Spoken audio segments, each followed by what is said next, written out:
Fail আমি করি নাই, ফেল করছে এফডিসি। শিল্পীরা কখনো বিক্রি হয় না টাকার কাছে, নিজের পকেটে পয়সা দিয়ে খাওয়াইছি, ধান্দা করে এনে খাওয়াইনি। আপনি যেহেতু বলছেন যে আসলে শিল্পী সমিতি নির্বাচনে আপনি অংশগ্রহণ করেছেন এবং আপনি মানে একরকম আসলে শিল্পীদের হয়তো সম্পূর্ণ ভোট পাননি, যার কারণে হয়তো ফেল করেছেন। সরাসরি বলি, এই প্রসঙ্গে আসলে কি বলবেন? আজকে সামান্তাকে নিয়ে বসছেন আপনি সংবাদ সম্মেলনের সামনে, কি বলতে আমাদের বিস্তারিত? হ্যাঁ, অ্যাকচুয়ালি সামান্তাকে নিয়ে আসছি কারণ সামান্তা বোধহয় ওই দিন আরও এক ভিডিওতে ইয়েতে এফডিসিতে একটা ইয়ে ছিল, তো অনেকে বলছে যে এখন নায়িকা হতে আসছে। ও আসলে নায়িকার অফার পাইছিল, আমরাও চাই না, ও নিজেও চায় না।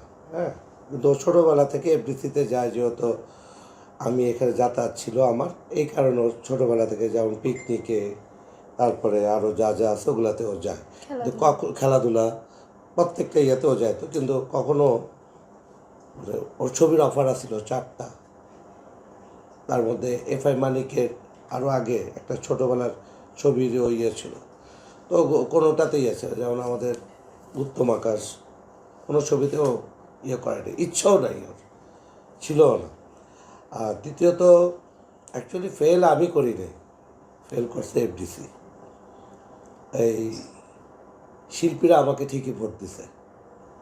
গতকালকে রোজিনা আপার কথা বললো যে আমার যাতে এফডিসিতে না যায়। গতকালকে আজকে একটা নিউজ পেলাম যে ওইখানে উনি বলছেন যে বাপ্পারাজ ডায়াকরাজ রাজ্জাক, সেও নাকি বলে গেছিলেন যে আমার যাতে এফডিসিতে না যায়। কাদের কাছে যাবে, কিসের জন্য যাবে? তারও তো মনে আক্ষেপ যে আমি এই শিল্পী সমিতির প্রতিষ্ঠাতা, সে কার কাছে যাবে যে বলবে যে তুমি আমাকে ভোট দাও? শিল্পীরা তাকে ভোট দেবে। শিল্পীরা কখনো বিক্রি হয় না টাকার কাছে। আমি তো ওদেরকে একটা কার্ড দিতে চাইছিলাম, যে কার্ডটা হচ্ছে 3 থেকে 400 টাকার একটা কার্ড আমি করে দিতে চাইছিলাম হেলথ মিনিস্ট্রি থেকে, যাতে ওরা বাংলাদেশে যে কোনো ডাক্তারের কাছে যাক, ওরা যাতে গেলে যাতে ওই 2000 1500 টাকা যে ভিজিট দেওয়া লাগে সেটা করা লাগতো না।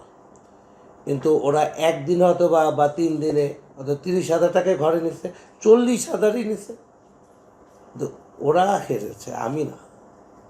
ওরা টাকার কাছে, আর আমি যার কাছে হারছি ওর কোনো যোগ্যতাই না আমাকে হারানো, নেভার। আপনারা এখানে সাংবাদিক অনেকেই এই চলচ্চিত্রের সাথে জড়িত, আপনারাও জানেন এখানে কি হয়েছে, কি ধরনের নোংরামিতা হয়েছে। এর আগে আমি পাশ করছি অনেক ভোটে, তা আমি এমন কি অন্যায় করে ফেলছি যে আমাকে ওরা অপছন্দ করবে? আমি এখানে 350 লোকের খাবার অ্যারেঞ্জমেন্ট করছি, এটা আপনাদের অনেক সাংবাদিক জানেন। এটা কি আমার ডেকে এনে খাওয়ানোটা কি অন্যায়? বলুক তো দেখি কেউ জয়ের প্যানেলে যে কেউ এইভাবে খাওয়াইছে কিনা। কী যেন নাম ওনার, উনি ইয়ে থেকে দাঁড়াইছে, উনিও বোধহয় ফেল করছে ইসি থেকে,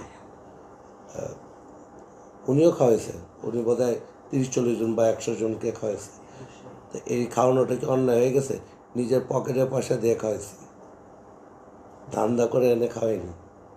বাচ্চার হয়তো বা কোচিংয়ের পয়সা, নয়তো স্কুলের ওইটা থেকে যেয়ে খাওয়াইছে। এই